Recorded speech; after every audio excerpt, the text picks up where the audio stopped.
រៀបស្វិតដើមរលួយលបាំងស្មៅចេញផ្កាមួយមួយ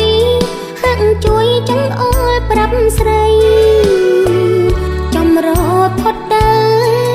សល់នៅដានជើងជាប់ដីកាលបងប្រឡងនឹងស្រី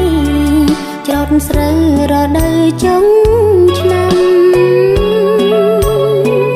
ក្រពៀងបឹងបួស្រែកសួររកបងឲ្យស្រីឈឺចាប់បេះដូងនឹកឃើញរាល់ពីបណ្ដាំ